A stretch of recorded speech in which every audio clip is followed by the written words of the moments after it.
When we talk about the 60s film industry, Tippi Hedren is one name that will come up for sure. A star of the glamorous 60s, Hendren had become a household name after debuting in the films The Birds and Marnie. But something made her career go sideways as the 60s moved into the 70s. There were speculations about why a promising actress like Hendren had been seen less and less on screen after making multiple masterpieces that made her famous. While it wasn't quite clear to the people in the 70s why her career went downhill, we do know the reason now. Tippi Hedren had been keeping a lot of her traumatic experiences buried deep in her heart. She had tried to let go of things in her past, but the impact of what happened had damaged more than just her mental peace. At 86, Hendren published her very own memoir where she had outlined the reasons for her career not going according to plan.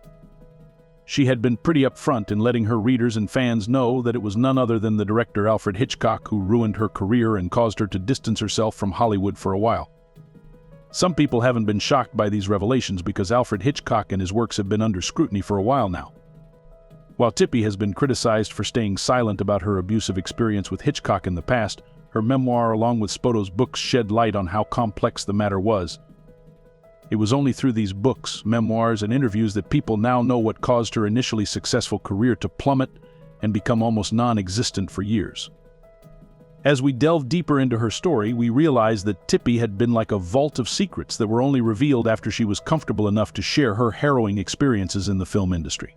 Early life and modeling career. To understand Tippi Hedren's life better, it's necessary for us to know her roots. After all, it's very important to understand how Tippi had risen to fame despite being a small-town girl. Tippi was born on 19th January 1930 in New Ulm, Minnesota. Her name was Nathalie K. Hedren, and it was only years later that Alfred Hitchcock insisted on naming herself Tippi. Her family had moved to Morningside, Minnesota, where she lived here for the next 13 years. It was here that her career in modeling took off and she started to get offers from pretty reputable brands. Hendren's modeling career had taken off when she was just 17 years old.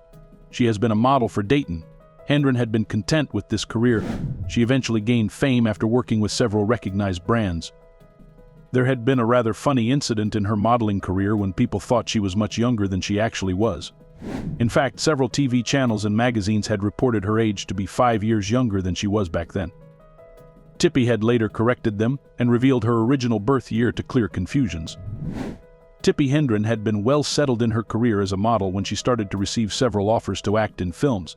She had been working with big names Glamour and Life magazines as a fashion model. So, she didn't need to shift to Hollywood. However, she did end up making her first debut in the musical The Petty Girl. It was after her 20th birthday that she moved to New York City and signed with the Eileen Ford agency. It was not even a year later that the film had been released. Interestingly, she always refers to The Birds as her first film. However, the truth remains that Tippi had already acted in a film while her modeling career was active. Although Tippi had gotten more offers for films after the first one, she had been hesitant to work in this industry again. It is said that Tippi Hedren had been pretty skeptical about working in the industry. She knew the tumultuous nature of Hollywood and how difficult it was to have a stable career in the film industry. So, despite getting multiple offers, she was hesitant about pursuing a career in the film industry. However, her confusion didn't last for long. It was none other than Alfred Hitchcock who had taken her under his wing and set her up for success. Hedren had been working with the beverage company named Sego. During this time, Hedren had been divorced and living in California with her young daughter. Her modeling career had suffered due to her move back to California from New York, so she had been keen to find fresh work. That was when an agent told her about Hitchcock's interest in working with her. Tippi Hedren had jumped at the chance to work with Alfred Hitchcock. The producer and director had really left a mark on her after their first meeting. She had been well aware of his capabilities as a director, so she was eager to work with him. It was much later that she discovered Hitchcock's plan to make her the lead of his latest project. This would go on to be the film The Bird, which brought Tippi in the spotlight and earned her great success. This film marked the turning point of her career when she went from being a fashion model to a film actress. The Bird and Tippi Hedren's beginning of a nightmare. Tippi Hedren's life changed as she began to prepare for her role in the film The Bird. If we take a close look at the film, we can tell that Tippi had done a great job playing the lead role. She had been an amateur actress but had managed to learn a lot in the course of a short time. When the film had been released, several critics had come forward in appreciation of Hedren, even though some of them had been skeptical about her in the past. There were only praises for her skilled acting and presentation in the film. It was this film that pushed her to success and even got her the prestigious Golden Globe Award. The Birds had been a huge success for Tippi Hedren as his first proper film. She was now a star and her role was called one of the greatest movie characters of all time by Premiere. However, no matter how successful the film has been, we cannot ignore the fact that Tippi had to go through hell to fulfill her part as the protagonist. Alfred Hitchcock's demanding nature made it extremely difficult for Hedren to have a healthy life while also doing her part for the film. People around her were already starting to get worried at this point, and they had good reason to do so. Hedren's extraordinary actions in The Birds had come at the expense of her mental sanity. In the final scene of the film, Tippi has to go through what some people may call hell. Anyone who has seen the movie will know how horrible the scene had been. You can only imagine how hard it had been for Hedren to shoot the scene. The bird attack scene has taken a huge toll on Hedren because she has to go through what we can call literal torture. You would be surprised to know that Hedren had been set to be attacked by countless birds over a period of 5 whole days. Imagine being in the center while numerous birds attack you. Hedren was in the middle of it all while Hitchcock remained a sadist spectator. After 5 days of horrible torture, Tippi Hedren suffered a bad mental breakdown. 5 days of grueling work had taken a toll on Hedren, and after a particularly scary incident, she had been forced to take a break. She had been wounded when a bird had attacked her cheek and narrowly missed her eye. This incident had been the tipping point for Hedren, who then collapsed on set due to shock, exhaustion, and fear. She was a crying mess when she had been examined by a physician. The doctor immediately ordered her to be put to bed rest. Hedren was supposed to be on 1 week of bed rest as recommended by the doctor, but having this luxury didn't come easy to her. Alfred Hitchcock had protested Hedren's bed rest because wanted her to come back to set and film. The heartless director even had a verbal spat with the doctor who had checked Hedren and ordered her to rest. Hitchcock's refusal to let Hedren rest also showed how controlling he was towards her. This man showed no sympathy for her plight and only wanted her back on set so that he could see her get tortured while she was still severely ill. He had only begrudgingly agreed to the best rest, but sources say that the director has been extremely displeased to not have Hedren in his vicinity. Marnie and Hedren's slow move away from? The Birds became a success, and it made Alfred Hitchcock shift to a new film where he could cast Tippi Hedren again. So he cast her in his film Marnie as the lead character. In 1964, this romantic drama and psychological thriller inspired by the novel by Winston Graham was released. Hedren had been rather stunned to receive another offer to play another lead role. She had considered it a once-in-a-lifetime opportunity. However, she had been a little hesitant because she didn't think she could pull off the role. She had voiced doubts, but Hitchcock had been sure about her. The film had gotten mixed reviews and decent box office returns and received no Oscar nominations. However, Hedren had been an advocate for the film and stated that Marnie was ahead of its time. Because people didn't talk about childhood and its effects on adult life. It was taboo to discuss sexuality and psychology, and to put all that into a film was shocking. We can perhaps say here that the film had been a turning point in her life, and she may have derived some of her own lessons from the film. There is a big reason why Marnie had been an important turning point in Hedren's life. It was shortly after this film that Hedren started to distance herself from Hitchcock. The 7-year contract was still in place, but Hedren had publicly said in 1973 that she and Hitchcock had been at odds. Back then, the allegations of harassment hadn't been mentioned by Hedren. When asked about why they had been drifting apart, Hedren had said he was too possessive and too demanding. "I cannot be possessed by anyone, but then, that's my own hang-up." While she didn't directly accuse Hitchcock of anything, she had given people plenty of hints that Hitchcock had been toxic and controlling towards her. Her statements made it clear that Hitchcock had only seen her as a possession, especially because of the contract.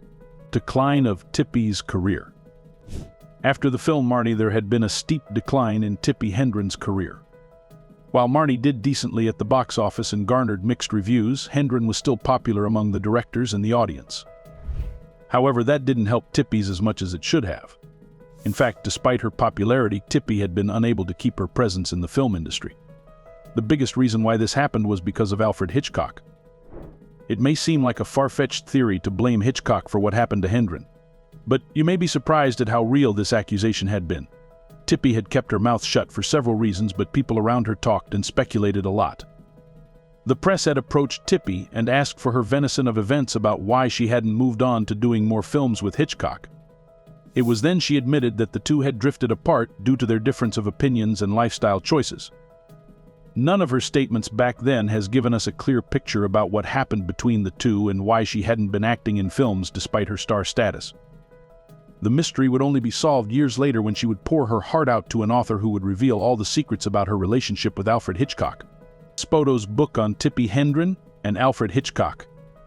Tippi Hedren had concealed her experiences with Alfred Hitchcock and refused to talk about it for a long time.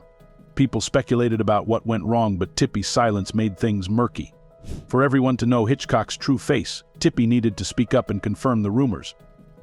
And Tippi finally decided to speak up for the first time against Alfred Hitchcock when she was approached by the author Donald Spoto. In 1983, Donald Spoto's book The Dark Side of Genius was published. This book took the world by storm because it revealed the dark side of Alfred Hitchcock. Readers of this book had been moved by the disturbing treatment that Tippi Hedren and other actresses had faced in the hands of Alfred Hitchcock. After being almost silent about her harassment for years, Tippi had finally opened up to Spoto and gave him some insight into her horrible experiences with Hitchcock. Tippi Hedren's account in Spoto's book outlines the way in which Hitchcock had tried to exert control over the actress. It is said in the book that the director had hired 2 members of his crew during the filming of The Birds to follow the daily activities of Hedren. They were told to note her whereabouts inside and outside the set along with the people she saw and the things she did in her leisure. Hitchcock didn't just stop there. He had taken matters into his own hands as well. The director tried to control every aspect of her life by telling her to follow what he thought was best for her. He had reportedly told her to fix her diet and regulate the people she made friends with according to his recommendations. When asked if any of the cast members spoke up for her, Hedren went on to explain that Hitchcock had also told the cast and crew to stay away and not to talk to her after the shoot was over for the day. Hedren's co-star in The Birds, Rod Taylor, has backed up this claim with his own account where he remembered that Hitchcock had made sure no one could come physically close to her during the production. Rod Taylor even quoted Hitchcock, who had allegedly said, "Don't touch the girl," after I call cut several times to him during the shooting. But why was Alfred so hell-bent on keeping Hedren away from everyone? Those questions were also answered in the book itself. It appears that the director Alfred Hitchcock had been enamored with Tippi, but in the worst way possible. There was nothing healthy about it. Hedren had been engaged while Alfred was married to Alma Reville. It was like Hitchcock's unhealthy obsession knew no bounds. The sexual harassment allegations come in several forms, including one when Hitchcock had attempted to grab and aggressively kiss Hedren in the back of a car on their way to the set. Hedren had been pretty shaken up after being a victim of this constant harassment. Unfortunately for her, things didn't stop with just one incident. The constant harassment was taking a toll on Hedren, and she was smart enough to know that she had been caught in a toxic and abusive situation. Spoto's chapter on Hedren mentions that she had told several people close to her and Hitchcock that she was becoming very unhappy about the whole situation. Even Hedren's own daughter, Melanie Griffith, had remembered she had been banned from seeing her mother while she was shooting for The Birds. Little Melanie had felt that Hitchcock was taking her mother away from her. In the book, it becomes clear that the people around Tippi Hedren are aware of Hitchcock's disturbing behavior. Then why didn't things change? The answer to that is very simple. Things didn't change because Hitchcock was more powerful and established than her. He had been a famous director back then, while Tippi Hedren was just an inexperienced actress with no one else to back her. Her inexperience and his powerful standing in Hollywood had scared her. She was afraid that Hitchcock would use his influence to blacklist her. This is by her own admission. That had been one major reason why she wasn't able to break her contract and leave that toxic space in the beginning. Had she received the right guidance, or had she been more powerful, she may have been able to get out of the situation sooner. Tippi's take on HBO's The Girl. Donald Spoto's book Spellbound by Beauty, Alfred Hitchcock, and His Leading Beauties was the third book on Alfred Hitchcock, which was published in 2008. It made headlines again in 2012 when it was turned into a film by HBO. The thriller further helped spread the word about how Tippi Hedren had been compromised by Hitchcock. The world was talking about the director, and it was impossible to ignore Tippi's horror story after being depicted so impeccably on screen. For the first time, viewers could see for themselves what a toxic situation Tippi and her colleagues were in. People scrambled to interview the star and ask her about what she felt about the film. Tippi had been extremely satisfied with the way in which the film was made. She also shared some of her horrible experiences with Hitchcock and told the viewers that the film serves as encouragement to get out of a toxic situation. She had said that the film would empower young women to know that you do not have to acquiesce to the demands of anyone ever. It was then that Tippi had chosen to talk about her experiences with Hitchcock and her own fear of speaking up against him in the past. She could only express her thoughts and share her experiences through a book that later got made into a film. According to Hendren, the portrayal of her and Hitchcock had been pretty accurate in both the movie and the book. Ever since the book had been published, Tippi had gained the courage to talk about her harrowing experiences with Hitchcock in person. She had accepted talking about her and Hitchcock to various TV channels and magazines. She had recognized that her voice may help other budding actresses like her to steer clear of toxic people like Hitchcock. Although Hitchcock had been pretty popular even when Spoto's book had been released, Tippi's part was still able to gain translation and ultimately got popular enough to be made into a film. Secrets revealed in the memoir. In 2016, Tippi Hedren made the hard decision of opening up to her fans about her life experiences. At 86, she was well aware that people needed to know the truth about her situation. After Donald Spoto had published his work, it had been met with some dissatisfaction from Alfred Hitchcock's fans and the people who loved him. His friends and family had strong opinions and claimed that Spoto had painted Alfred in a negative light. Perhaps it was their claims and dismissal of what happened to Tippi that made her publish her own version of events. When the book came out, the readers knew how much Alfred was to blame for her career going down. Tippi had the courage to pen down her last experiences with the actor and decided to leave nothing behind. She had been direct when she mentioned the incidents of stalking and sexual harassment that she had been subjected to at Alfred's hands. She had also expressed her sadness at the fact that people had initially not taken her very seriously on this matter. She also tried to explain why it was difficult to speak up back in the 60s when problems of harassment and stalking were not talked about or recognized. When we take a look at Tippi Hedren's memoir, it makes more sense why she had to step back from Hollywood. The star was a young model who had been far away from the world of Hollywood. She had been plucked from the runway and placed in a studio so that Hitchcock could create his masterpieces. Hedren had been more or less in a vulnerable position.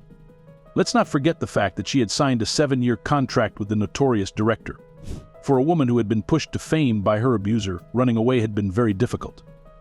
Tippi also goes on to explain that the contract was the reason she had to bear through 2 whole movies despite her desire to get out and stop working with her abuser.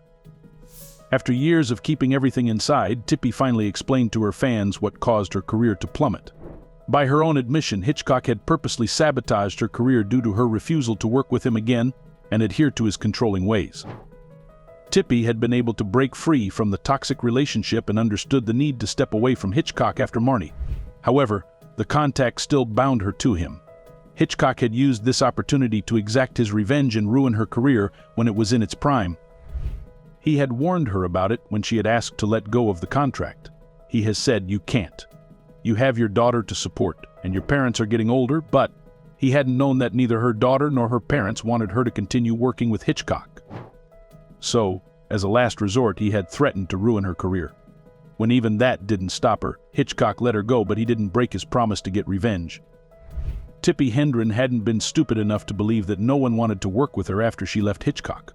She was well aware of the fact that several directors and producers had shown an interest in her but couldn't exactly approach her without Hitchcock's approval. Since the contract was binding for 7 years, Hitchcock had the power to reject any proposal that other directors or producers had brought for Tippi Hedren.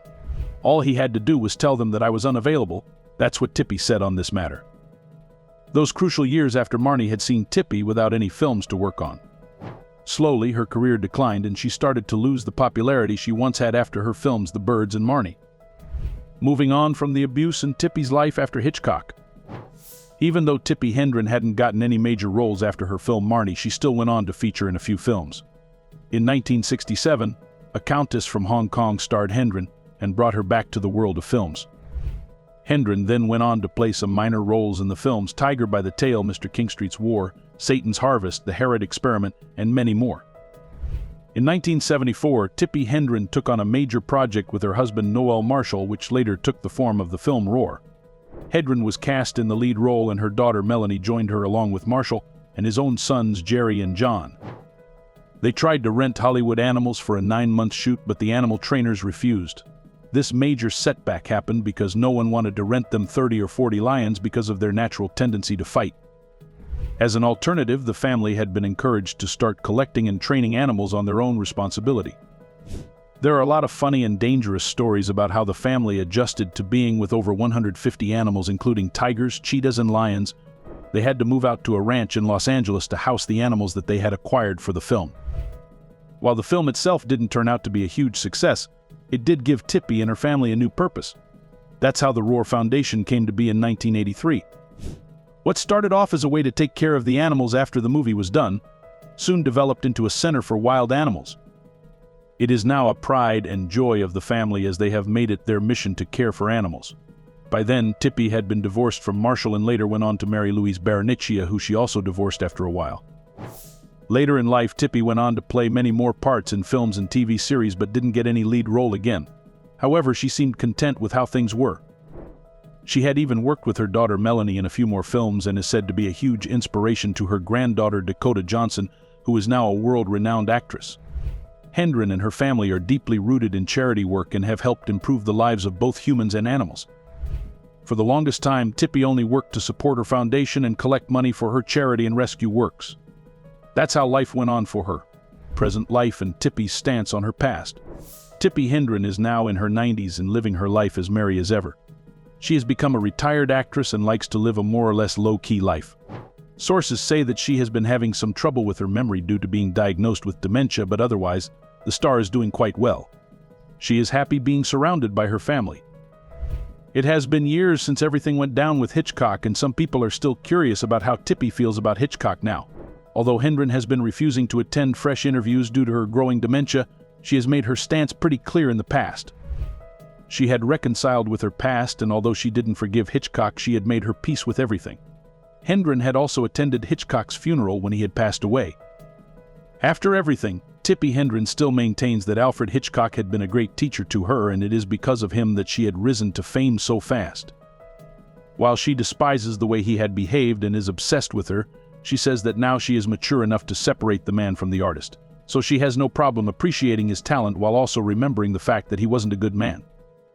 Hendren has already told her story in her memoir, and now she feels like she is ready to put everything behind her. She is busy living her life with her family and her beloved animal while also winning battles against dementia every day.